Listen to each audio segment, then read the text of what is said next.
Bien, con frío. Bueno, felicidades por sus 13 años como congregación, que la gracia de Dios les ha permitido llegar a este lugar, Ebenecer. Hasta aquí nos ayudó el Señor, amén. Y bueno, pues sé que están con gozo, con alegría, están de fiesta. Y bueno, me comunicaron que iba a tener el privilegio de poder compartir la palabra de Dios en este aniversario con ustedes. Y el tema que me asignaron es las características de una iglesia comprometida con su Salvador. Y bueno, es muy interesante el tema y es muy amplio, así que yo voy a tratar solamente de tomar algunos puntos importantes donde tú y yo debemos de comprender el compromiso que tenemos como hijos de Dios ante el Señor y en su congregación. Y esto es muy importante para todos y cada uno de nosotros poder comprenderlo. Así que lo que Dios ocupa para su obra es gente eficaz. Lo que Dios ocupa para que su obra funcione es gente comprometida. Lo que Dios ocupa en su obra es hijos de Dios, creyentes en Cristo, que no tengan doblez de corazón y que además sean personas que anhelen glorificar a su Señor con sus vidas y con todo lo que hacen. Es muy importante el compromiso porque muchos de nosotros como cristianos adquirimos compromisos en la vida diaria y muchos están muy comprometidos con su trabajo, muchos están muy comprometidos con su profesión y con muchas cosas o aristas que puede haber en la vida. Sin embargo, con el Señor vemos poco compromiso muy a menudo en las congregaciones. Es por eso muy importante los temas que voy a tocar hoy, es que entendamos que en una iglesia, en una congregación, todos somos llamados a servir. El apóstol Pablo usó la metáfora de la iglesia como el cuerpo de Cristo donde Él es la cabeza. Y claramente dice que la iglesia es el cuerpo de Cristo, amén. Ahora bien, para que tú y yo estemos sanos, significa que todos nuestros miembros deben de funcionar. Si nuestro hígado deja de funcionar, estoy enfermo, ¿no cree usted? Entonces una iglesia sana es una iglesia donde todos los que se congregan funcionan, trabajan, están comprometidos y los dones que Dios asignó a todos y cada uno de nosotros empiezan a tomar orden y a funcionar en la economía de Dios. Amén. Esto significa que para que la iglesia esté sana, todos debemos de funcionar. Todos los que somos cristianos, nacidos de nuevo, tenemos un don de parte de Dios. Puede ser que usted tenga 2, 3, hasta 4 dones, pero por lo menos tiene uno. No puede haber un cristiano genuino, nacido de nuevo, que no tenga un don. Ahora, los dones que Dios le ha dado en la iglesia donde usted se congrega son para ponerlo al servicio de los demás. Los dones no son para lucimiento personal ni para provecho personal. Los dones que Dios asignó a cada uno de nosotros son para que la iglesia funcione, para que la iglesia trabaje y no se cargue el trabajo a 2 o 3. O no crea usted o tenga una idea equivocada, ¿verdad? Que porque da sus diezmos y ofrendas es como pagar para estar en un club espiritual donde le pagamos a la gente para que nos atienda y haga la obra del ministerio. No, usted es parte vital. La iglesia no es una organización, es un organismo vivo, con vida propia, guiado por el Espíritu Santo, donde en esa funcionalidad de la iglesia usted es parte. ¿Me doy a entender, amados hermanos? Y esto es muy importante para ti y para mí. Así que vamos a hacer una oración para que Dios bendiga este tema. Padre Santo, te rogamos, Señor, que tu palabra sea eficaz en esta mañana. Que hables al corazón de todos y cada uno de nosotros y que tu Espíritu Santo nos guíe a toda verdad y aprovechemos, Señor, lo exquisito de que es tu palabra, ese alimento espiritual que tú nos das, Señor. Que tu palabra no vuelva vacía, Señor, que en esta mañana, en este aniversario número 13 de esta Iglesia Roca Eterna de Guadalajara, Señor, que tú puedas obrar con propiedad y que a través de la palabra seamos redarguidos, instruidos, corregidos, enseñados, a fin de que todos los que estamos en este lugar seamos enteramente preparados para toda buena obra, llegando a esa madurez, a estar completos, Señor, en ti y que podamos funcionar de acuerdo al plan que tú tienes, porque eres un Dios extraordinario, eres un Dios de propósitos y tienes un propósito para todos y cada uno de nosotros. Señor, te rogamos pues bendigas tu palabra en el nombre santo de Jesús. Amén. La importancia de la iglesia difícilmente puede ser sobreestimada. Muy amable, gracias. ¿Por qué? Porque la iglesia es la que Dios ha comprado y tiene un precio demasiado alto.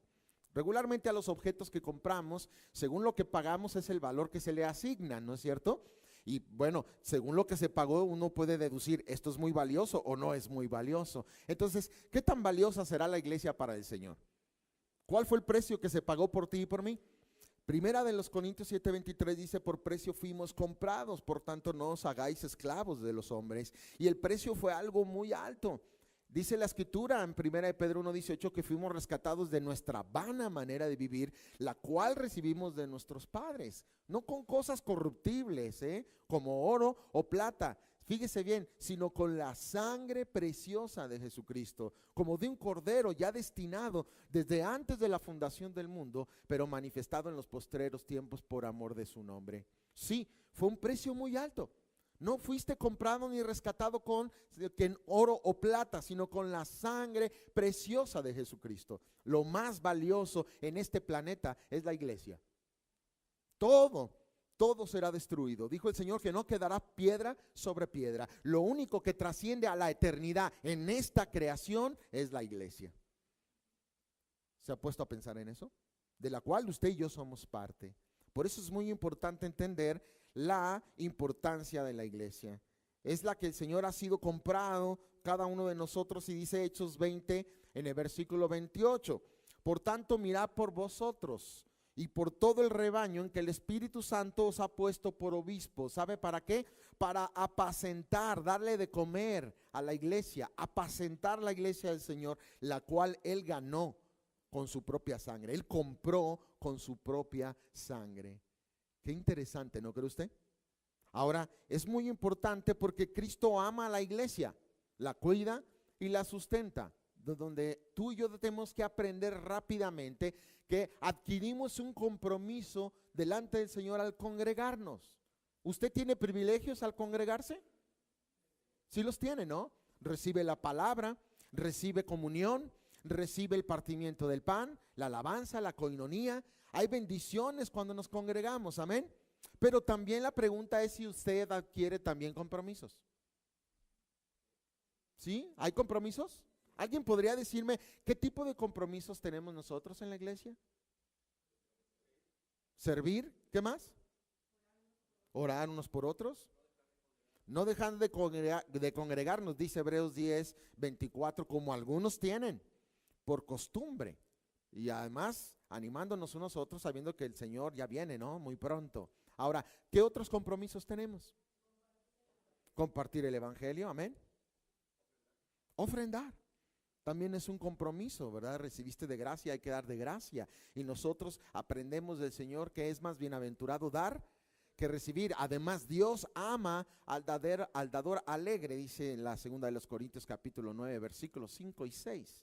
Entonces es muy importante entender estos principios. Ahora, toda doctrina sana tiene que pasar por un filtro importante, que es la persona exquisita de nuestro gran Dios, Señor y Salvador Jesucristo. Él es el ejemplo de toda enseñanza, de toda doctrina, ya que la Biblia dice que Él es el autor y consumador de nuestra fe.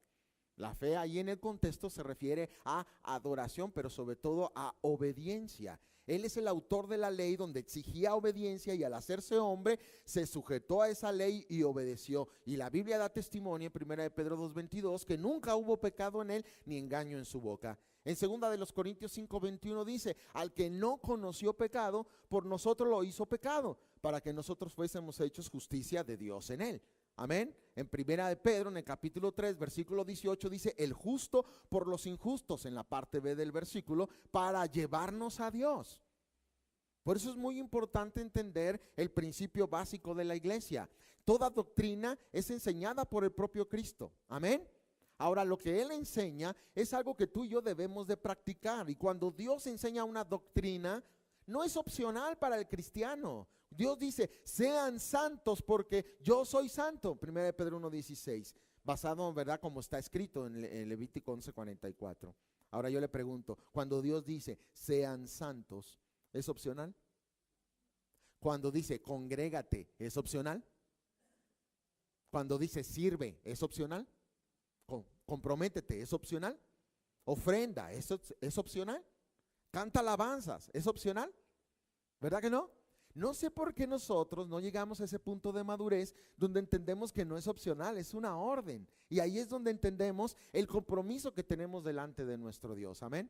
Ahora, tres cosas básicas importantes hace Jesús en la iglesia para que tú y yo entendamos con nuestros compromisos, pero estos son muy importantes. Por ejemplo, en Efesios 5:29 dice: maridos, amad a vuestras mujeres como Cristo amó a la iglesia y se entregó a sí mismo por ella. Recuerden que todo ejemplo de enseñanza es Cristo, ¿no es cierto?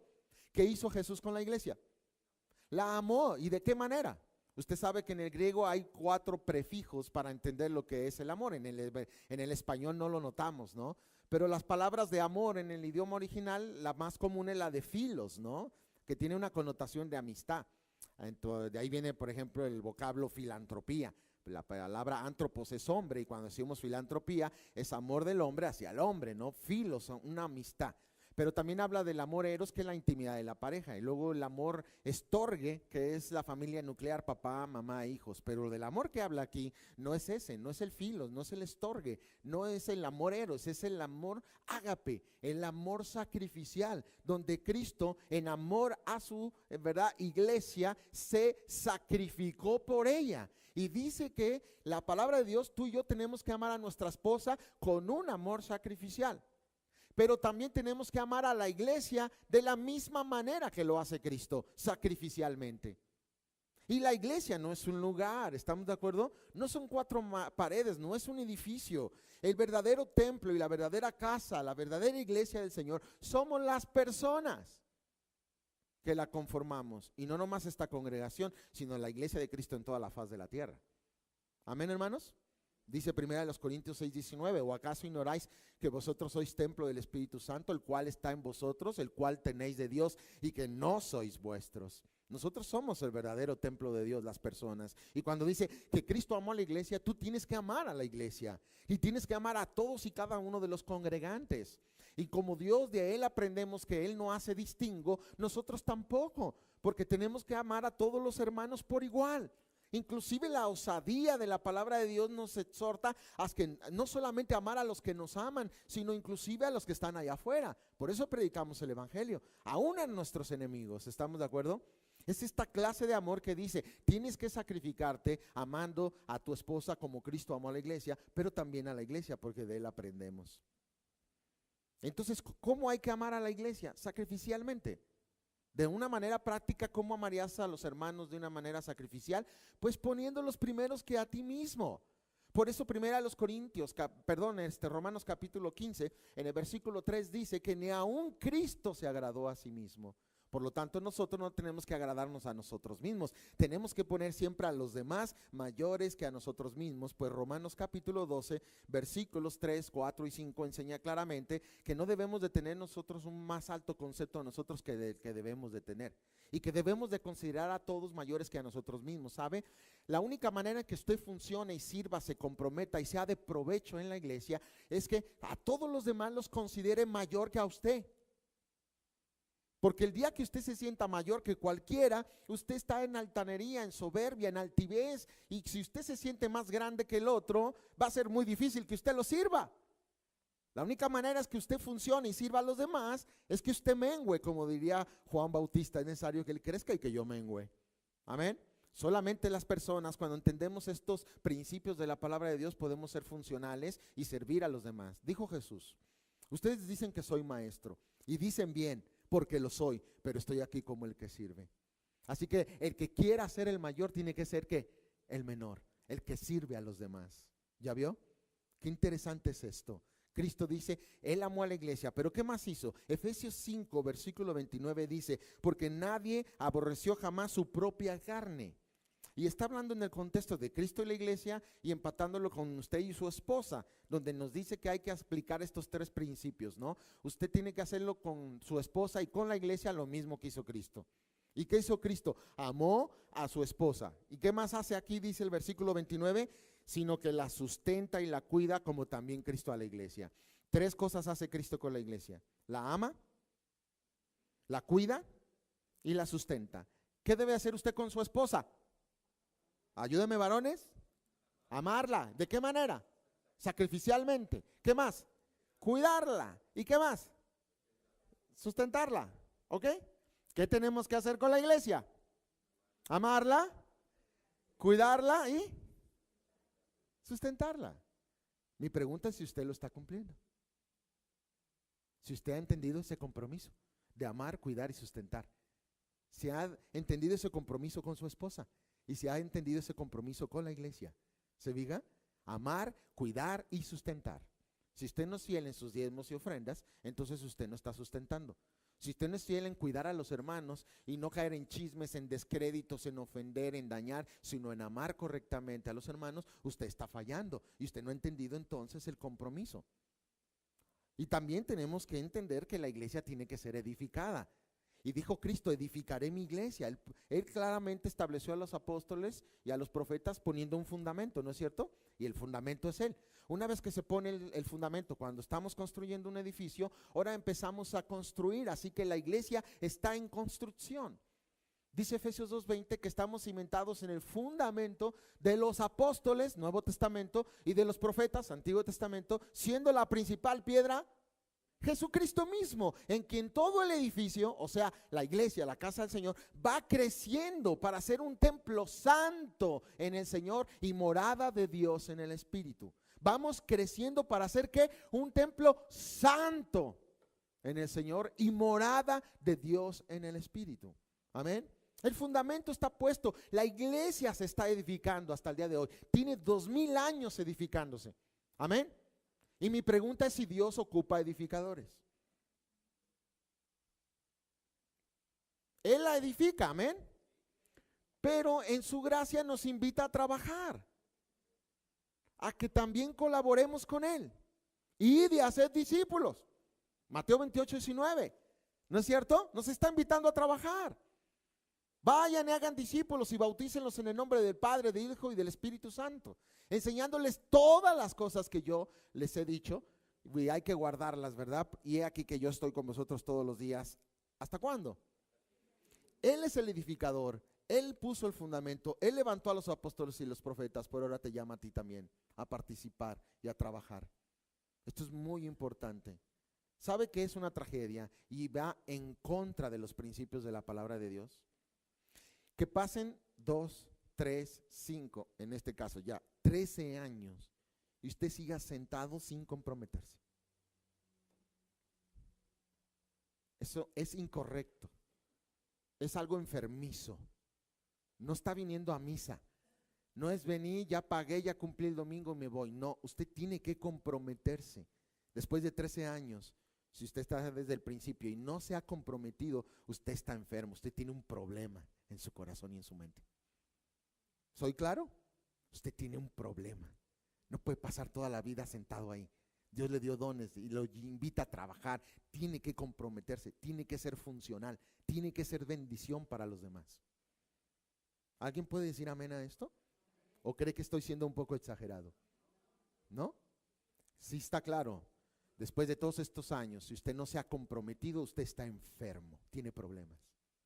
¿Está claro? Por eso el Señor quiere que aprendamos de Él. Hay que cuidar la iglesia, hay que amarla, hay que sustentarla, ya que algún día el Señor va a venir por nosotros. Y Él dijo claramente que el fin que busca en el versículo 27 es de presentársela, dice Efesios 5:27, a sí mismo una iglesia gloriosa, que no tuviese mancha ni arruga ni cosa semejante, sino que fuese santa y sin mancha. Dios está elaborando, levantando, estableciendo una iglesia, pero ¿cómo quiere presentarla? Limpia y sin mancha. ¿Cuántos creen que Dios es exigente? Yo lo creo. Bastante. Y Él es el Señor de la obra, amén. Y te invita a levantar una barda. Mi pregunta es si le va a meter plomada. ¿Sí le va a meter plomada? Y si te la ve la barda, la cual no levantó el hermano Jorge nunca, pero si tú la levantaste, y le mete plomada y está chueca, mi pregunta es, ¿qué va a hacer el Señor? La va a tumbar y te va a decir, hazla hasta que quede bien. Si decimos que es exigente, eso haría el Señor, amén. ¿Qué te hace pensar que el Señor acepta todas tus cosas como buen mexicano, alá y se va? Tienes una idea errónea y un concepto equivocado de Dios. ¿Soy claro? Porque Dios no es ese que tú piensas, Dios es exigente. Dios pide lo mejor. Dice que cuando Abel se acercó a ofrecer sacrificio, llevó lo mejor de su ganado.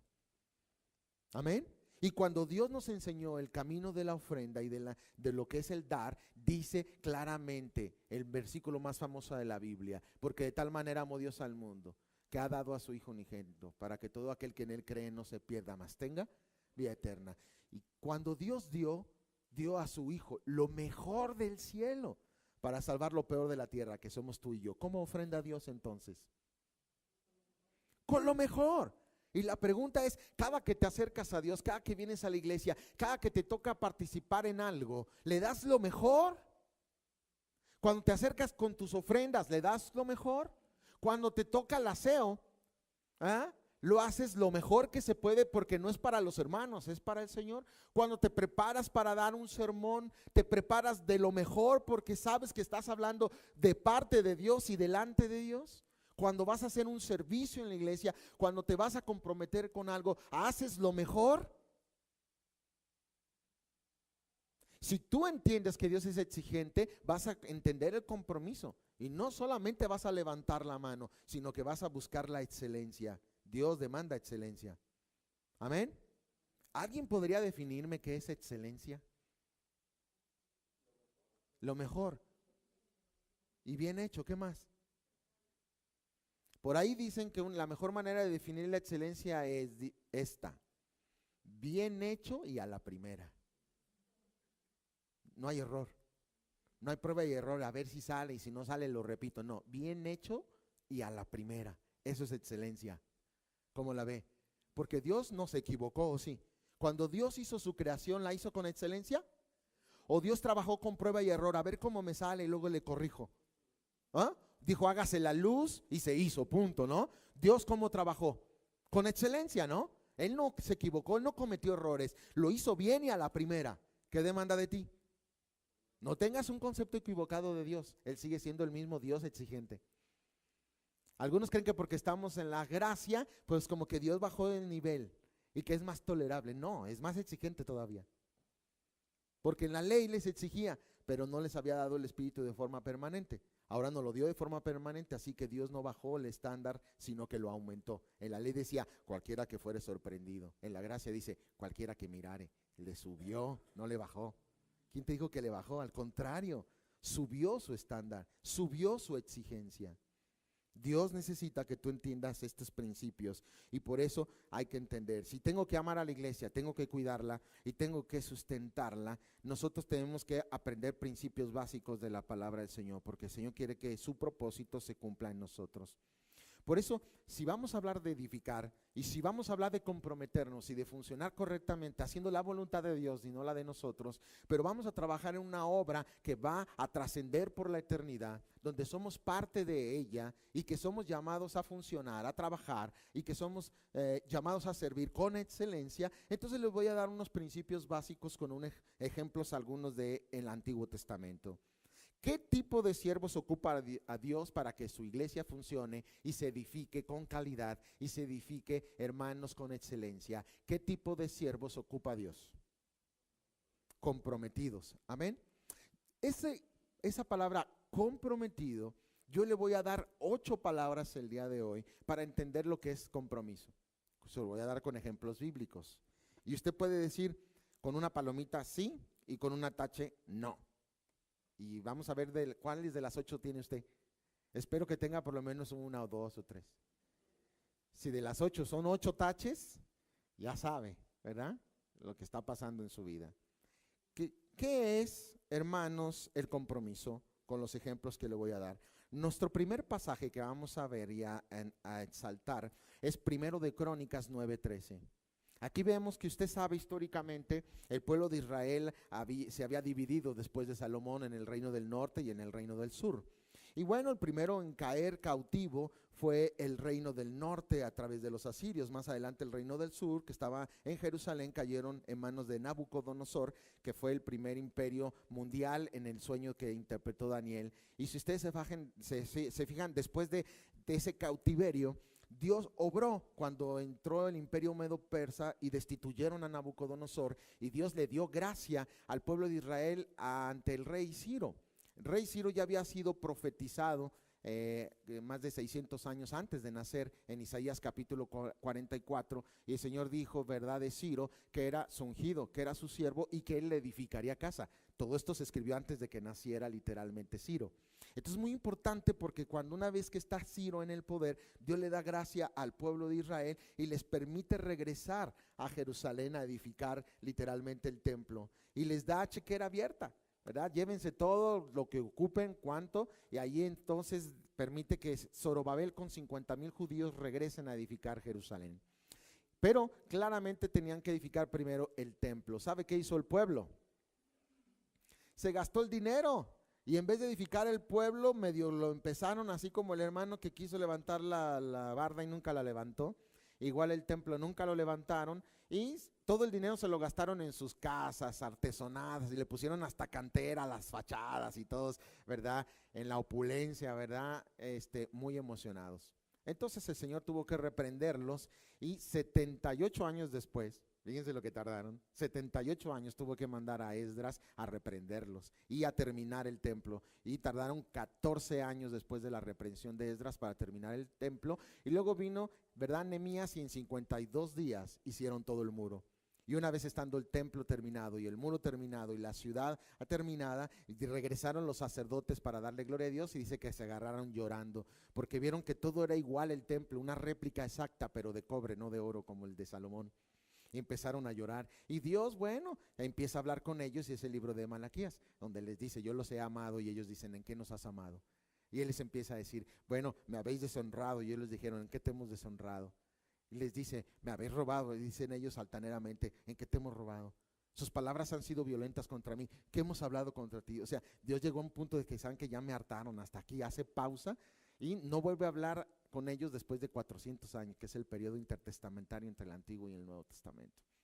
Pero este contexto histórico se lo doy para que vea lo que vamos a ver en Crónicas 9:13. En el proceso donde estaban trabajando Esdras y Nehemías, vamos a ver cómo la gente entendió el compromiso y cómo debe de entenderlo usted hoy en día. ¿Amén? ¿Está preparado? ¿Sí? Ponga atención. Dice primero de Crónicas 9:13, y sus hermanos jefes de sus casas paternas, en número de 1760, y fíjense en la primera característica de lo que es el verdadero compromiso. Estos hombres que se levantaron a trabajar y edificar la obra del Señor para restaurarla, tenían esta característica: hombres muy eficaces en la obra del ministerio en la casa de Dios. ¿Qué ocupa el Señor hoy en día? Hombres y mujeres muy eficaces. ¿Qué ocupa el Señor? Hombres y mujeres muy eficaces en la obra del ministerio en la casa del Señor. Esta es la casa del Señor. Es una obra del Señor y tú eres parte de ella, y Dios necesita de ti que seas un hombre y una mujer comprometidos, empezando con el primer principio básico, que seas muy eficaz en lo que haces para el Señor, porque si se involucra el nombre del Señor, tenemos que darle gloria en lo que hacemos. ¿Alguien puede decir amén?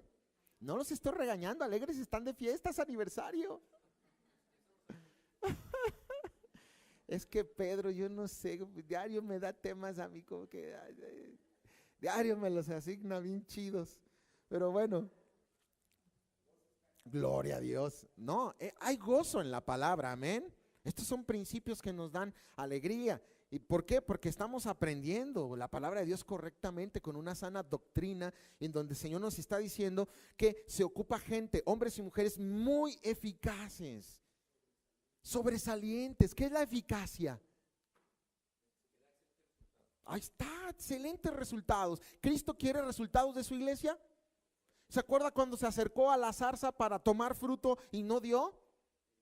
¿Y qué? La iba a maldecir, le dijeron los apóstoles, no, espérate, dale una chancita. Y el Señor en su misericordia dice, pues, le doy otro tiempo. Y vuelve a regresar y quiere tomar fruto. ¿Y qué pasó? No había, y dice que la maldijo y se secó.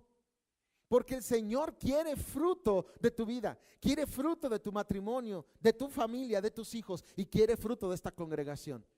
¿Estamos de acuerdo? El Señor quiere fruto. Juan 15 dice que para que el Señor, ¿verdad?, nos dé fruto, dice que hay veces que hay que podar la plantita para que lleve fruto. Y que si nosotros permanecemos, llevamos más fruto. Y si hacemos lo correcto en obediencia, llevaremos mucho fruto. Fruto más fruto, mucho fruto. 3 cosas. Dios quiere mucho fruto de esta iglesia, de cada uno de nosotros. Amén. Esto es muy importante y para eso necesitamos ser eficaces en la obra del Señor. Amén, gloria al Señor. Ahora, no puede hacerse el trabajo con una sola persona o con 2 o 3. Amén. Este es un trabajo de todos y a todos se nos demanda ser eficaces. O Dios no es exigente y ¿verdad? Pide eficacia para dar escuela dominical a los niños. ¿O crees que sacamos a los niños solamente para que no hagan ruido y estemos a gusto tú y yo, y nada más los sacamos para entretenerlos y para que no nos interrumpan en la predicación? Si así es tu manera de pensar, digo, pobre de los niños cuando te toque dar escuela dominical a ti, porque no eres eficaz. ¿Tú crees que lo estás haciendo para entretenerlos? No, les estás enseñando la palabra de Dios. Imagínate lo que estás sembrando en sus corazones, la palabra de Dios. Entonces mira el compromiso tremendo de enseñarle a los niños. Dice Proverbios 22:6, instruye al niño en su camino, o sea, el de Dios, no el del niño, en su camino, y aun cuando fuere viejo no se apartará de él. Él tiene acento, es un pronombre, o sea, no se apartará de Dios. ¿Ya entendió? Entonces mire lo importante y lo eficaz que tenemos que ser al enseñar la palabra de Dios a los niños en escuela dominical. Digo, empezando desde casa, ¿no? Amén. O no se ocupa ser eficaces para enseñar, que a cabo son niños. Niños, hoy nos toca ver la clase y la historia del profeta que se lo comió un pez. Y mire si no son demandantes las clases a los niños. Dicen los niños, ay maestra, ya me la sé.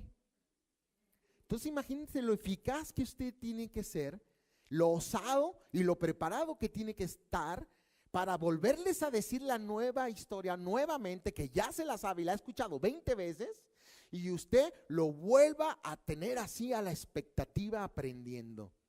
Necesita ser usted muy eficaz, porque si no los va a traer todos enfadados diciendo, ay, sí, ya me la sé, se lo comió el pez y luego lo escupió y fue a Nínive a predicar, ya me la sé, maestra. ¿Ah? ¿Es demandante o no? ¿Necesita ser eficaz? ¿Ya vio? Primero Crónicas 9:13 nos dice entonces este principio. Hombres muy eficaces en la obra del ministerio. Y la primera palabra que voy a ver es que seamos competentes. Y aquí voy a ser un poco osado. Y la pregunta es, si una persona no es competente en lo que está haciendo en la iglesia, ¿debería de seguir? Ay, ay, ay, ay. Ay, ay, ay, ay, ay. Si la persona no es competente en estar desempeñando sus clases de escuela dominical, ¿tenemos que dejarla ahí? A ver, ancianos, si no es competente, ¿la seguimos dejando? Hay que sacarla y capacitarla y regresarla capacitada. Amén. El problema es que bajamos el estándar y personas que no son competentes, confundimos el amor cristiano y entonces la calidad baja. ¿Estamos de acuerdo? Entonces Dios demanda que seamos competentes. Esa es la primera palabra de las 8 que les dije. Rápidamente vea primero de Crónicas 12:33. Dice la Biblia claramente, de Zabulón 50,000 que salían a campaña, prontos para la guerra, con toda clase de armas de guerra. Pero fíjese bien, la siguiente palabra, esta es la competencia. Esto es lo que nos hace competentes, dispuestos a pelear sin doblez de corazón. No tenían corazón apocado, no eran de doble ánimo. Su sí era sí, su no es no. Dígame, ancianos de esta congregación y diáconos, si ocupamos cristianos así, sin doblez de corazón. ¿Ah? ¿Cuántos dicen, no, sí voy y no vienen? ¿Ah? ¿No es cierto? Sí, sí participo y no participa. Que empeñan su palabra pero no tienen, ¿verdad?, poder para guardarla. ¿Cuántas decepciones sufrimos en la congregación con los hermanos que no entienden lo que es el compromiso y lo que es la competencia? Ser competentes, sin doblez de corazón, dispuestos, se diga, y cumplir con lo que nos comprometemos. Qué interesante es esto, dispuestos a pelear. Y usted y yo debemos de estar dispuestos a servir sin doblez de corazón, sin vacilar. ¿No merece Cristo eso? ¿No merece lo mejor? Amén. ¿No debemos de entregar todo a Él, lo mejor, sin doblez de corazón? Amén, hermanos. Y esto es lo que nos haría competentes. Es muy importante entender estos principios. Por eso dice Hebreos 13:21, os haga el Señor aptos en toda buena obra. ¿Quién es el que nos va a hacer competentes? ¿Quién nos va a hacer aptos? El Señor. No nomás se trata de decir, sí, levanto la mano y bueno, quiero ser competente, quiero ser apto para la obra. Ah, qué bueno que levantaste la mano. ¿Qué necesito? Que andes en santidad, que tengas comunión con Dios, que lo ames sobre todas las cosas con toda tu alma, mente, corazón y fuerza, para que entonces puedas ser competente en la iglesia. No puedes ser competente y hacer la obra del Señor sin doblez de corazón si no estás siendo piadoso, si no estás buscando a Dios en tu vida diaria, si no tienes comunión con Él. Pues 25:14 de Salmos dice claramente: la comunión íntima de Jehová es con los que le temen, y solamente a ellos dará a conocer su pacto. Se ocupa intimidad, caminar con Dios como Enoc de la mano, para que entonces Dios nos revele y nos haga competentes y seamos funcionales y glorifiquemos a Dios con lo que hacemos en la iglesia. Dice Isaías 43:7: todos los llamados de mi nombre, para gloria mía, los he creado, los formé y los hice. Tú fuiste creado para gloria de Dios. Todo lo que hagas en la iglesia debe darle la gloria a Dios. Y la palabra gloria en el griego es la palabra doxa, y significa darle el lugar que le corresponde. Y en Colosenses 1:16 y 17 dice que a él le pertenece la preeminencia. Ese es el lugar que le corresponde, el primer lugar. Entonces pregúntate si al hacer el aseo, como la forma que lo haces, le da gloria, el primer lugar. Si al predicar o dar escuela dominical o cantar alabanzas, dime si con lo que estás haciendo le estás dando gloria, el primer lugar. ¿Ah? ¿Se fija? La misma palabra gloria en el hebreo tiene varias connotaciones. Una de ellas es peso, la otra de ellas es riqueza y la otra de ellas es buen nombre, buena fama. Significa que con lo que haces tienes que darle buena fama al Señor. Una riqueza espiritual donde el nombre de Dios sea exaltado y glorificado. No tú, Él. Tú tienes que desaparecer del mapa, de la ecuación, y el que tiene que ser exaltado es el Señor. Amén, hermanos.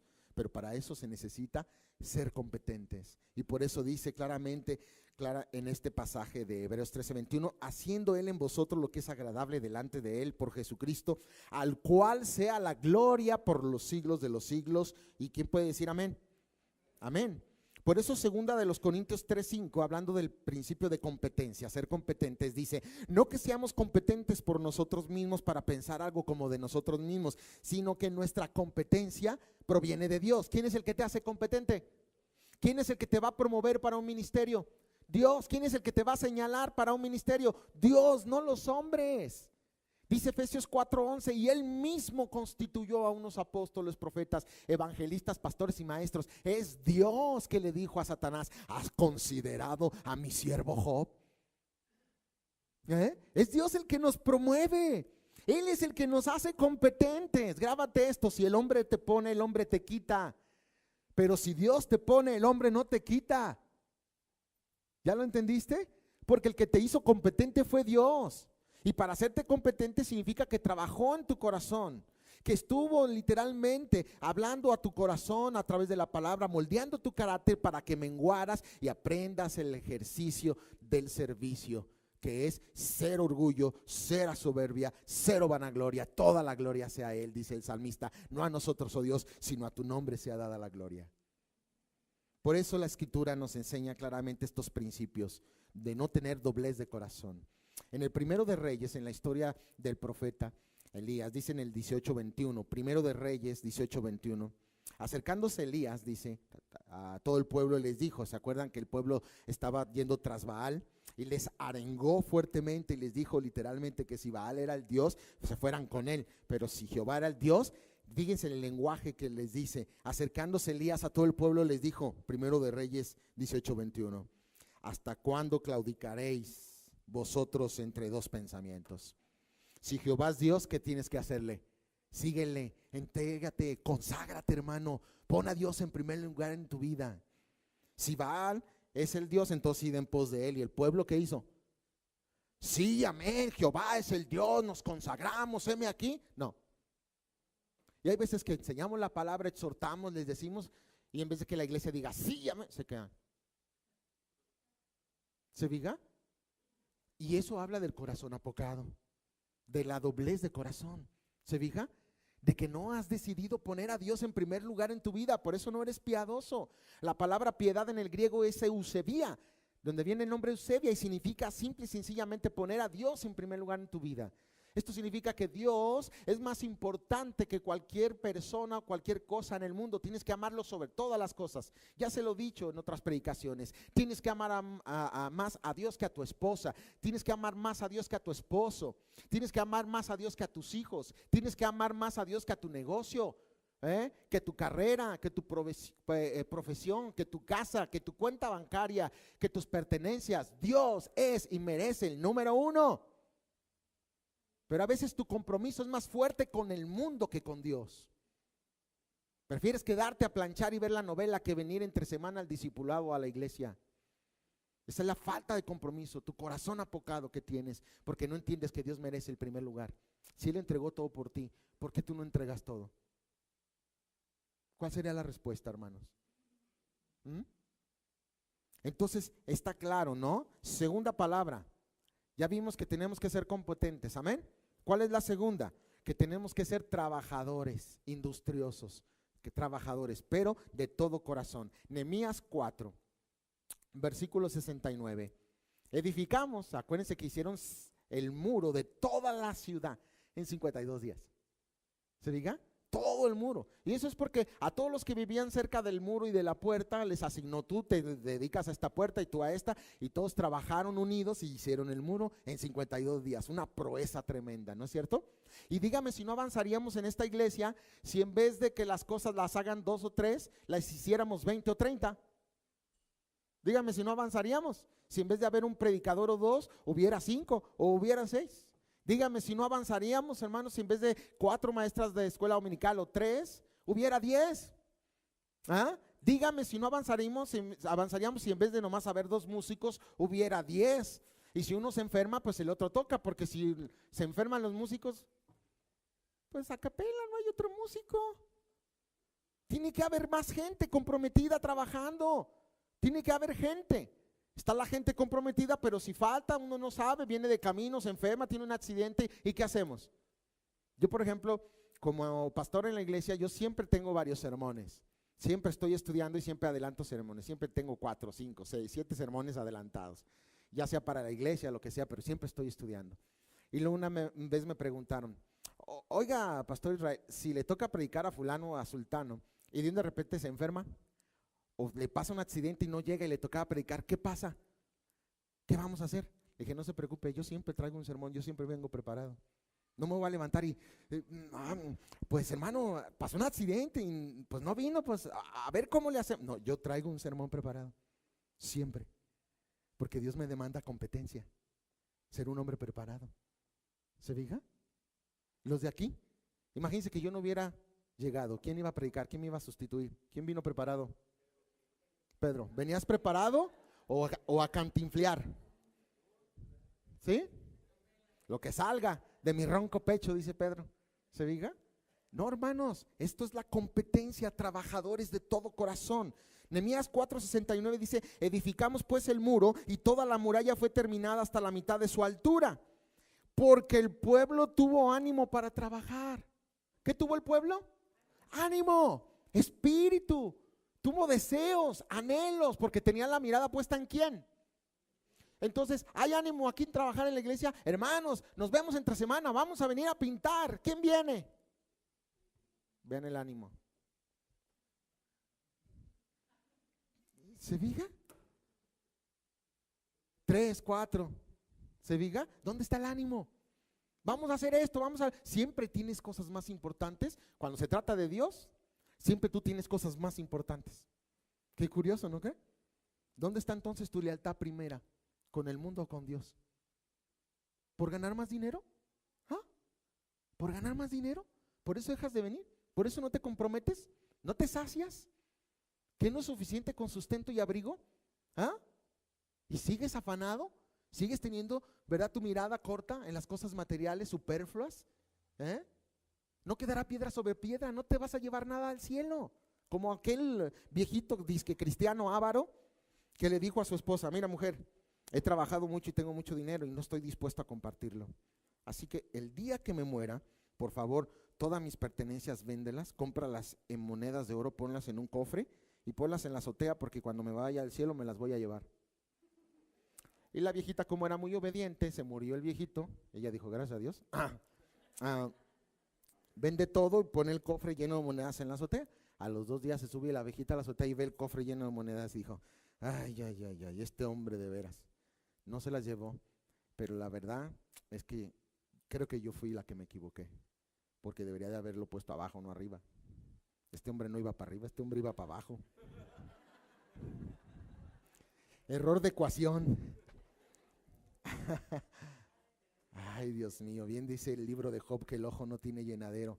Y le dice la gente, Señor, en oración, dame un bochito, mira, de veras, con un bocho, de veras, con eso me doy. Y tiene el bocho y dice, dame un Jetta, Señor, es que este bocho está re feo.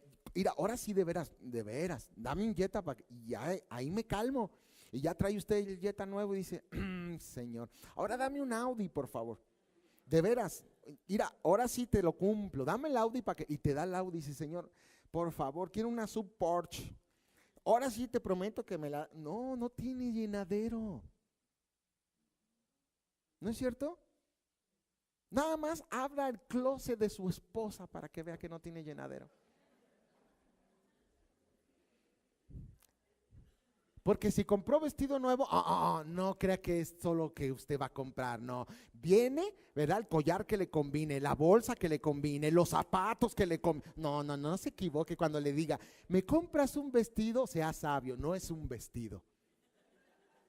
Es el vestido más todo el follaje que le ocupa. No se engañe, ¿no es cierto?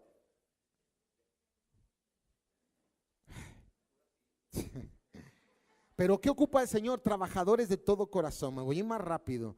Nehemías 6:3 dice, y les envié mensajeros diciendo, ¿se acuerdan? Estaba Nehemías y había enemigos que no querían que levantaran el muro, ¿verdad? Y mi pregunta es si hay gente que quiere que tu vida no prospere y que esta iglesia no prospere. Siempre va a haber enemigos, dígame si no. Y estos buscaban una manera u otra de hacer que Nehemías ya no construyera, y mandaron ejércitos y peleaban. ¿Estamos de acuerdo? Y ellos dijeron, ahí está. ¿Verdad? No podemos con pleito, no podemos con espada, no podemos con ejércitos. Hay que ser más suspicaces, hay que ser más inteligentes. Invítalo a una carne asada. Y le dijeron a Nehemías, te invitamos a comer, le dijeron los reyes, una comidita aquí, va a haber carne asada. Ya ve cómo es eso, ¿verdad? De las comidas. Es como en la iglesia, en el día general nadie viene y luego hay comida y hasta cachirules vienen. Entonces, se llena la iglesia porque hay comida, ¿no? Entonces, fíjese bien. Le dicen a Nehemías, aquí irá regalitos, va a haber carne asada y va a haber ese flan que te gusta y no un postre y toda la cosa. ¿Sabe qué contestó Nehemías? Fíjese bien, yo hago una gran obra, discúlpenme, no puedo ir porque cesaría la obra dejándolo yo para ir a vosotros. ¿Por qué la dejaría? O sea, si Dios me mandó a hacer esto y tú me invitas a ir a la carne asada, ¿por qué iría? Si yo hago una gran obra, estoy comprometido con la obra del Señor. No me importa tu carne asada. Le llega visita, ya no viene a la iglesia. ¿Qué tan comprometido es usted? ¿Sabes qué visita? Te quiero mucho, mamá, sé que vienes de Estados Unidos, sé que vienes de México, te invito a la iglesia. No, entonces aquí espérame, voy a la iglesia y regreso, porque yo hago una grande obra. Pero no hay cristianos comprometidos de esa manera. ¿Verdad que no? Es raro verlos hoy en día. Cristianos comprometidos. Dijo, ¿verdad, Nehemías? No voy porque estoy haciendo una gran obra. Qué tremendo. Ya no hay cristianos así. Decía mi abuela, se acabaron. Trabajadores de todo corazón, dice Lucas 9:62. El buen siervo como Nehemías pone a Dios primero. Y vea lo que decía Jesús sobre este principio. Ninguno que pone su mano en el arado y mira hacia atrás es apto para el reino de Dios. Tienes que ser un trabajador, ¿verdad? De corazón, que no haya doble ánimo. Tú tienes que poner la mano en el arado y no voltear para atrás. Y no pregúntele a la esposa de Lot, ¿qué le sucedió por voltear para atrás? ¿Qué le sucedió?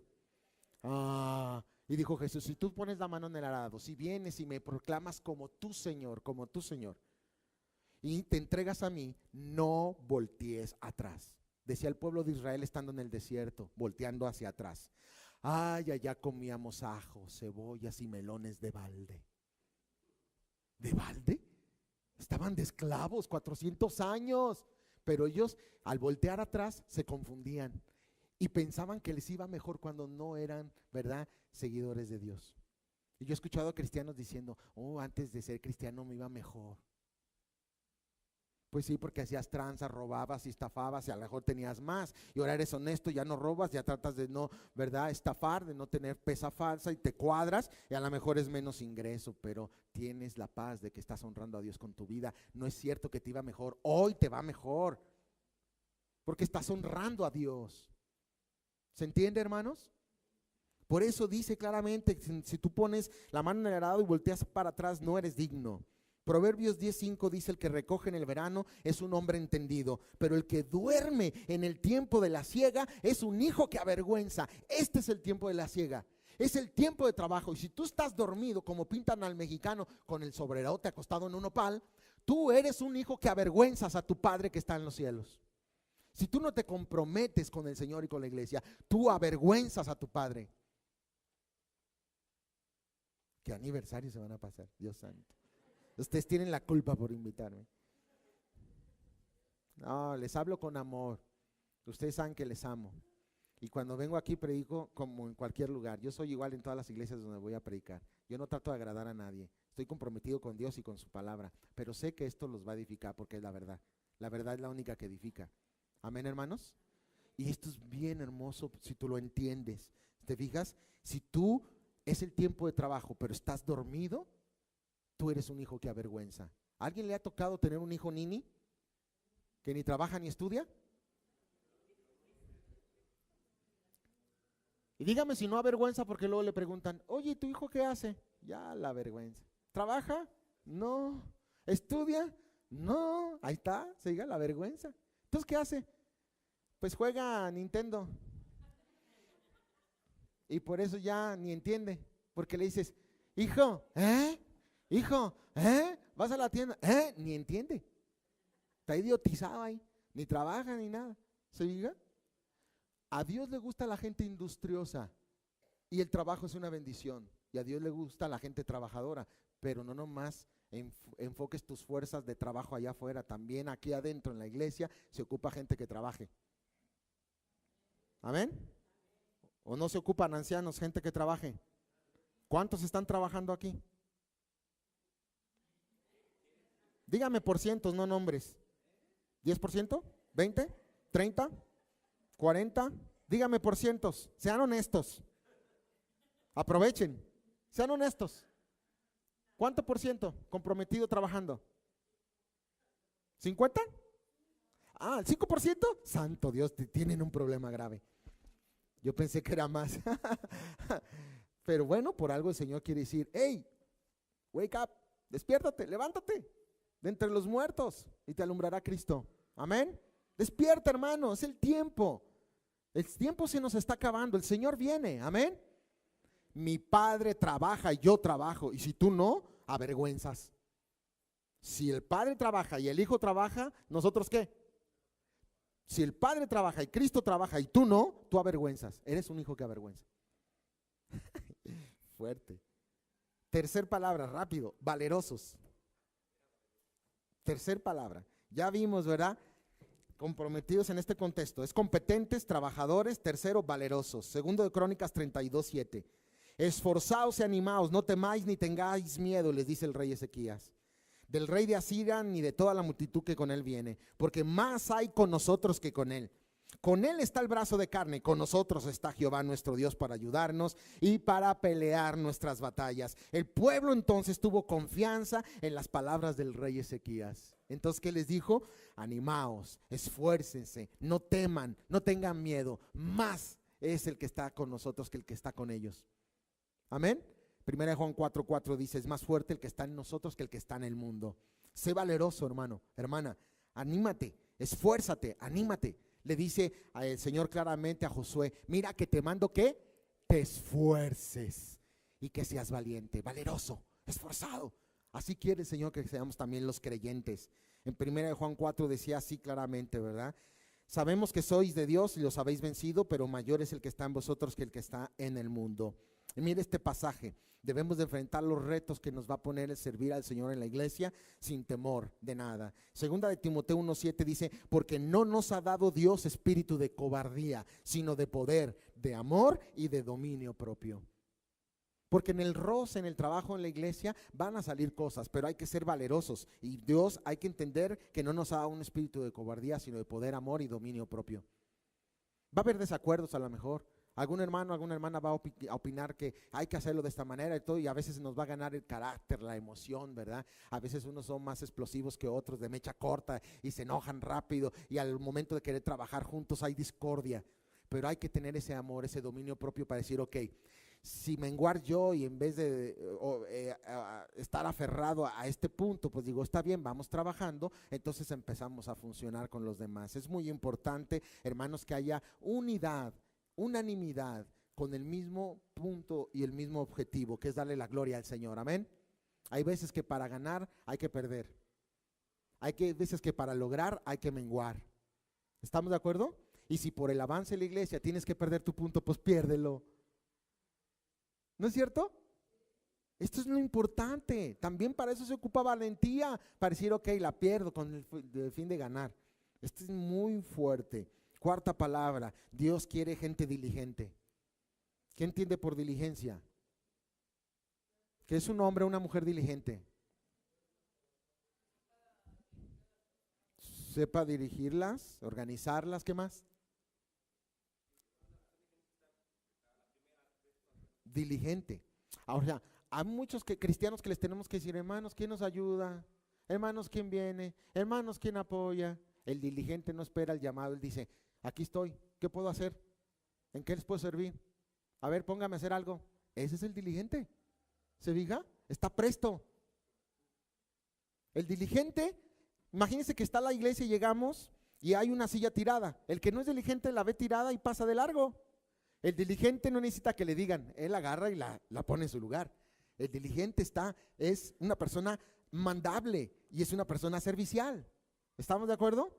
Nehemías y Esdras lo eran. Dice Esdras 7:23, observe, todo lo que es mandado por el Dios del cielo sea hecho prontamente para la casa del Dios del cielo. Pues, ¿por qué habría de ser su ira contra el reino del rey y de sus hijos? Esdras 7:23. Fíjense bien, todo lo que es mandado por el Dios del cielo sea hecho prontamente.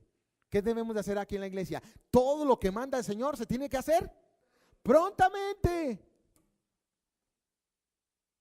Pero después de 4 o 5 meses o de 2 años o de 3 años aquí, no se ha arreglado la fuga del agua. Santo Dios, ¿dónde está la diligencia, amados hermanos? ¿Se fija? Pues que la arregle y se avienta la bolita y nadie hace nada. Diligencia. Lo que ordenó el Señor, hacerlo prontamente. ¿Ya ve? ¿Qué hago? Esto es lo importante, amados hermanos. Dice Nehemías 4:21, nosotros pues trabajamos en la obra y la mitad de ellos tenían lanzas. Fíjense bien, desde la subida del alba hasta que salían las estrellas, o sea, literalmente desde la mañana hasta la noche trabajando con lanzas. Imagínense con una mano edificando el muro y con otra una espada y una lanza, trabajando acá y con la lanza acá. Y venían los enemigos y ahora los mataban y seguían edificando. Eso es lo que Dios quiere de ti, que trabajes, edifiques y que traigas la espada, la palabra del Señor y estés funcionando. No estés de ocioso, porque la ociosidad es taller de Satanás y madre de todos los vicios. Si no, pregúntele a David, cuando estaba de ocioso en el palacio, ¿qué es lo que hizo? ¿Y dónde terminó? Esa es la ociosidad. Amén. Ahí está claramente, por eso dice Romanos 12:11, en lo que se requiere diligencia, no seas perezoso. En lo que se requiere diligencia, no seas perezoso. Fervientes en el espíritu, sirviendo al Señor. Esa clase de cristianos necesitamos. ¿Alguien dice amén? 5, ya voy a acabar. Vigilantes, sobrios, sobriedad, vigilancia. En tu vida personal, en tu matrimonio, en tu familia, con tus hijos. Vigila a tus hijos, vigila lo que ves, vigila lo que escuchas, vigila lo que sientes. Dice Proverbios 4:23, sobre toda cosa guardada, Guarda tu corazón, vigila dónde vas, vigila lo que estás haciendo. Sé vigilante en las cosas de Dios, que las cosas sean correctas. Dice Nehemías 4:9, entonces oramos a nuestro Dios por causa de ellos y pusimos guarda contra ellos de día y de noche. Pusimos guarda de día y de noche. Vigila tu vida de día y de noche, vigila a tus hijos. Revísales el celular, revísales la computadora, ve lo que están viendo. En una encuesta se descubrió que el 70% de hijos de cristianos ven pornografía en internet. Revisa sus teléfonos, revisa sus computadoras. Vigila a tus hijos. Hoy los niños ya de 2, 3 años con su teléfono y su tableta, pues sí, los abriste a un camino perverso. Hay altas estadísticas que niños ya de 3 años con su tableta tienen acceso a pornografía. Vigila a tus hijos, vigila tu casa, vigila tu propia vida. Ten devocional con Dios, trabaja en tu casa, enseña la palabra de Dios, guía a tu esposa, a tus hijos, vigila a tu esposa. Esposa, vigila a tu hijo, ponle un radar ahí, ¿verdad? Literalmente vigílalo. Y tú vigila a tu esposa, vigila a tus hijos. Esto es correcto. Vigilarnos unos a otros. Amén. Amén. Dicen los esposos, les estás dando armas. Si de por sí me traen bien cortito, no importa, es tu esposa, tú le perteneces a ella, ella te pertenece a ti. Amén. Vigila, vigila, dice aquí de día y de noche. Dice Nehemías 4:17, los que edificaban el muro, los que acarreaban, los que cargaban, fíjense el principio, con una mano trabajaban en la obra y con la otra tenían la espada. Porque los que edificaban, cada uno tenía su espada ceñida a los lomos y así edificaban. Y dice, y el que tocaba la trompeta estaba junto a mí, trabajaban así. Vigilantes, dice por eso el Señor en este principio en Mateo 26:41. Velad y orad para que no entréis en tentación. El espíritu a la verdad está dispuesto, pero la carne es débil. Si tú no estás velando y orando en tu vida en oración, dice que la Biblia que vas a caer en tentación. Velad y orar, ¿para qué? No entréis en tentación. Si no velas en tu vida espiritual, si no oras, vas a entrar en tentación. Porque si no llenas tu corazón del Señor y de su palabra, lo vas a llenar de otra cosa, porque no existe el vacío absoluto. O lo llenas de Dios o lo llenas de otra cosa. Si no estás lleno de Dios, dice Colosenses 3:16, la palabra de Cristo mora en abundancia en vuestros corazones. Cantando con salmos, himnos, sin cánticos espirituales, porque si no te llenas de eso, lo vas a buscar llenar de otra cosa. ¿Se entiende? Por eso dice la Biblia en 1 Corintios 16, versículo 13, velad y estad firmes en la fe. Y para estar firmes en la fe, ¿sabe qué se ocupa? Portarte como un hombrecito. ¿Me escucharon, varones? Pórtate como un hombrecito. O sea, pórtate varonilmente, dice la palabra del Señor, y esfuérzate, sé un hombrecito. ¿Sabe? Ser hombre no es tener muchas mujeres. Ser hombre no es ser un macho. Ser hombre, portarte varonilmente en la Biblia, es vigilar tu vida, porque Dios te ordena andar en santidad. Y cuando glorificas a Dios y andas en santidad, se ocupan más pantalones para obedecer a Dios que andar en el pecado. ¿Alguien dice amén? ¿Sí? Para eso se ocupa ser hombrecito, para honrar a Dios con tu vida y renunciar al pecado. ¿Se acuerdan del José, cuando la esposa de Potifar se lo quería echar al plato? ¿Se acuerda? Ese sí es un hombre. ¿Qué hizo? Aquí me quedo y ahorita enfrento a ver. No, él se portó varonilmente, corrió. Eso es portarse varonilmente. Que la compañera de trabajo que te cierra el ojito, que te empieza a agarrar la mano, córrele, sé hombre. Porque si te quedas ahí eres todo menos hombre. Vas a caer en tentación. Los grandes hombres de Dios han caído en pecado. Grandes mujeres de Dios han caído en pecado. Porque no vigilan su vida. No digas que a ti no te va a pasar. A lo mejor tú eres de los que dicen, no, yo estoy tan feo que nadie me pela. No, hombre, siempre hay un roto para un descosido. Y luego te cierran el ojito y a pesar de que te creías feo, de repente dices, oh, ya te sientes guapo. Oh, pero es el diablo que quiere engañarte, quiere destruir tu vida. ¿Estamos de acuerdo, hermano? Vigila tu vida, vigila tu matrimonio, vigila a tus hijos, vigilemos la iglesia.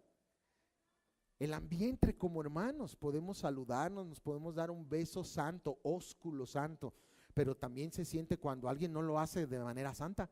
Las mujeres inmediatamente saben cuando un hombre es limpio y la saluda con un ósculo santo, y cuando sienten como que este cuate no lleno de babas aquí, como que trae, ¿verdad? ¿Se fija? O sea, porque debe de ser un ambiente santo y sano dentro de la iglesia. ¿Estamos de acuerdo? Sí. Es por eso que siempre, ¿verdad?, que hay ese diálogo, debe ser en público. No puede estar un hermano y una hermana cerrados en un cuartito dialogando algo. No, espérame, ¿cuál? Eso no es sano. Vas a hablar, hermano, ¿quieres hablar con usted que es una mujer? Vente, Héctor, vente, Pedro. Hay que entrar varios porque si entro yo solo. Eso no es correcto. ¿Se entiende? Vigilar. Tenemos que vigilar el orden de la iglesia. Dice primera de Timoteo 3:15. Para que si tardo, sepas cómo conducirte en la iglesia del Dios viviente, columna y baluarte de la verdad. Si tardo, sepas cómo conducirte en la casa de Dios, iglesia del Dios viviente, columna y baluarte de la verdad. Tenemos que vigilar cómo nos conducimos en la casa de Dios. Amén. Y si alguien anda así de pasado, ¿qué tenemos que hacer? Si estamos vigilando, ¿qué tendríamos que hacer? Llamarle la atención, ¿no es cierto? Por eso dice vigilantes, vigila tu vida espiritual, velad y orad. Dice primera de Pedro 5:8, sed sobrios y velad, porque vuestro adversario, el diablo, como león rugiente, anda alrededor buscando a quien devorar. 6, ya voy a terminar. 6, se ocupan gente serena, sereno, moreno. Dice Nehemías 4:13, si vamos a hacer la obra del Señor, la gente desesperada, la gente inquieta, no logra buenos resultados. Y mire lo que le voy a decir un axioma muy importante, espero que se lo grabe. Nunca esperes buenos resultados haciendo lo incorrecto. ¿Me escuchó? Nunca esperes buenos resultados haciendo lo incorrecto. Amén. Solamente haciendo lo correcto, y eso significa hacer como Dios dice, el que cree en mí como dice la Escritura, entonces podríamos tener buenos resultados. Dice Nehemías 4:13, entonces por las partes bajas del lugar, detrás del muro y en los sitios abiertos, puse al pueblo por familias, con sus espadas, con sus lanzas, con sus arcos. Después miré y me levanté y dije a los nobles y a los oficiales y al resto del pueblo, fíjense lo que les dijo, no temáis delante de ellos. Acordaos del Señor grande y temible, y pelear por vuestros hermanos, por vuestros hijos, por vuestras hijas, por vuestras mujeres. Peleen por sus casas. ¿Sabe? En cierta medida usted hace lo mismo en la iglesia. Cuando usted viene, funciona y trabaja, lo hace por su hija, por su hijo, lo hace por sus hermanos, lo hace por su esposa, pero sobre todo lo hacemos por Cristo, lo hacemos por nuestras casas y lo hacemos por la casa de Dios. ¿Se fija? Pero ¿qué dice? No temáis delante de ellos, acordaos del Señor que es grande y temible. Entendamos que todos los retos que se nos presenten, el Señor es grande y temible y está de nuestro lado. Por eso Santiago 1:19 dice, por esto mis amados hermanos, todo hombre sea pronto para oír, tardo para hablar y tardo para airar. Serenos, hermanos. Yo sé que algunos hermanos te crispan. Y yo sé que algunos hermanos te sacan de tus casillas, pero sereno, tranquilo. Dice aquí claramente, tardo para airarte, porque en la ira del hombre no obra la justicia de Dios, por lo cual desechando toda inmundicia y abundancia de malicia, recibid con mansedumbre la palabra implantada, la cual puede salvar nuestras almas. 7, palabra número 7 de lo que es el compromiso. Ser personas dependientes de Dios para los resultados. No es tu inteligencia, no es tu capacidad, no es tu elocuencia, no son tus títulos profesionales. Los resultados espirituales se logran de la mano de Dios. ¿Estamos de acuerdo? Esto es muy importante, dependientes de Dios para resultados espirituales. Nehemías 4:19 dijo: dije a los nobles y a los oficiales y al resto del pueblo, la obra es grande y extensa, y nosotros estamos apartados en el muro, lejos unos de otros. En el lugar donde oyeres el sonido de trompeta, reuníos allí con nosotros. Nuestro Dios peleará por nosotros. Dependientes de Dios. Estaban alrededor haciendo los muros. Dice, no estamos juntos. Así que para poder vencer, dice Nehemías, vamos a hacer esto. Cuando escuchen el sonido de trompeta, corran y nos juntamos. Amén. El domingo es un sonido de trompeta. Tocamos para juntarnos, para estar juntos, adorando al Señor, no dejando de congregarse como algunos tienen por costumbre. Y entonces nuestro Dios peleará por nosotros. ¿Se fija? Qué interesante. Salmos 34:7 dice: el ángel de Jehová acampa alrededor de los que le temen y los defiende. Gálatas 2:20 dice: con Cristo estoy juntamente crucificado, ya no vivo yo, mas vive Cristo en mí. Y lo que vivo en la carne lo vivo en la fe del Hijo de Dios, el cual me amó y se entregó a sí mismo por mí. Necesitamos a Dios gobernando nuestras vidas para nosotros tener resultados espirituales. Y todavía con la confianza que dice Filipenses 1:6, estando persuadido de esto, que el que comenzó la buena obra en nosotros, la perfeccionará hasta el día de Jesucristo. La palabra griega perfeccionar es teleios y significa completo, maduro. Dios nos va a presentar así. Última palabra, siendo honrosos en lo que somos y en lo que hacemos. Honra en tu vida. Sobre todo la honra a Dios. Dice Nehemías 5:9, y dije, no es bueno lo que hacéis. Y preguntó, ¿no andaréis en el temor de nuestro Dios para no ser oprobio de las naciones enemigas nuestras?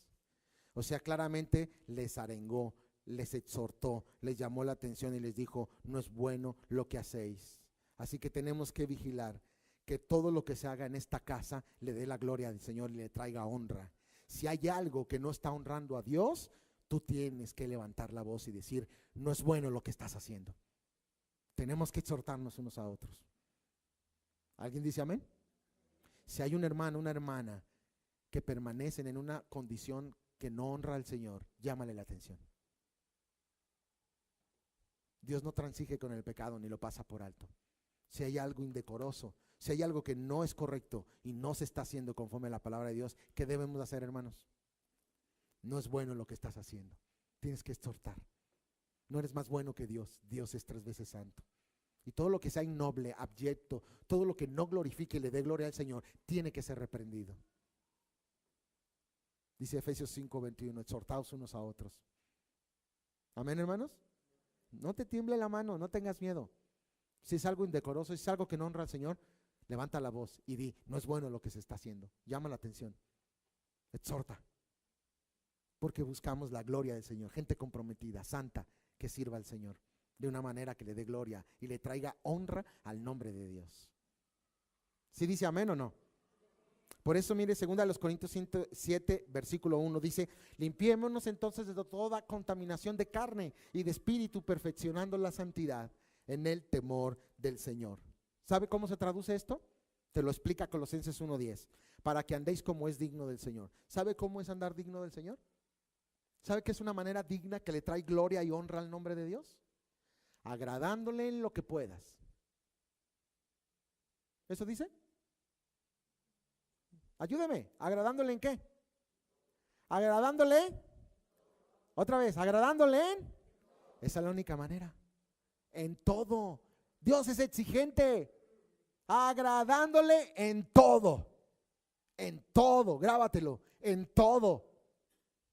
Entonces eso es andar dignamente. Si no le agradas en todo, no andas dignamente. Es todo, hermano, para darle gloria y honor al nombre de Dios. Amén.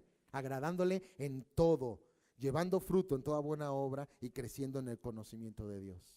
Conclusión, hermanos. La mies es mucha, los obreros son pocos.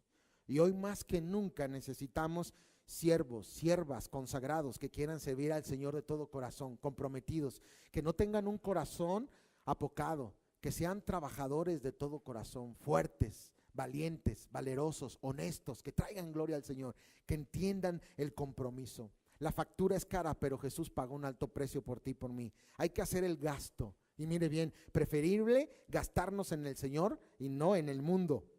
Amado hermano, el Señor te está llamando el día de hoy en tu aniversario, ¿verdad? Claramente, el Señor dice claramente que el trabajo no es fácil. De hecho, está cargado de sinsabores, de problemas, de angustias, de dificultades, de situaciones, enfermedades. Vas a enfrentar peligros, pruebas, ataques, desánimos, escasez. Pero recuerda que el Señor dijo claramente: ¿quién nos separará del amor de Cristo? ¿Verdad? Romanos 8:35. Tribulación, angustia, persecución, hambre, desnudez o peligro o espada, como está escrito: por causa de ti somos muertos todo el tiempo, somos contados como ovejas de matadero. Antes en todas estas cosas somos más que vencedores por medio de aquel que nos amó. Por lo cual estoy seguro, dice Pablo, que ni la muerte, ni la vida, ni ángeles, ni principados, ni potestades, ni lo presente, ni lo porvenir, ni lo alto, ni lo profundo, ni ninguna otra cosa creada nos podrá separar del amor de Dios que es en Cristo Jesús, Señor nuestro. Nuestro servicio a Dios, esta es la exhortación, debe de ser en integridad, debe de ser en santidad. Debe de ser una obediencia concreta, donde se haga la tarea que Dios nos ha encomendado con excelencia, con prontitud. Porque dice 2 Timoteo 2:21, así que si alguno se limpia de estas cosas y andas en santidad, entonces serás un instrumento para honra, santificado, útil y dispuesto para toda buena obra, pero necesitas limpiarte de todas las cosas. Se diga, para ser un instrumento útil al Señor. Y si esto sucede, si tú entiendes el compromiso y funcionas para que esta iglesia le dé la gloria al Señor, le dijo el Señor a Josué: si tú andas en el camino en que anduvo mi siervo Moisés, o sea, si tú ya andamos en obediencia como Cristo, nadie te podrá hacer frente todos los días de tu vida. Como estuve con Moisés, y bien podríamos parafrasearlo, como estuve con Cristo, voy a estar contigo. No te voy a dejar, no te voy a desamparar, pero a ti te toca esto: esfuérzate y sé valiente, y yo estaré contigo, y nadie te va a poder hacer frente. ¿Se diga? Esto es lo que el Señor nos dice. Mientras nosotros no entendamos, hermanos, el honor de servir a Dios y el llamado a comprometernos y a que la iglesia todos funcionemos y traigamos gloria al Señor, pues bueno, van a pasar los años y la iglesia va a seguir así. ¿Sabes? Si las iglesias no entienden el compromiso y el llamado, pueden terminar siendo un monumento sin vida. 20, 30, 40 años de aniversario con las mismas personas, haciendo lo mismo, con las mismas fallas, sin ningún progreso, sin ningún avance, seguidos sentados en su silla, inservibles, buenos para nada, sin hacer nada.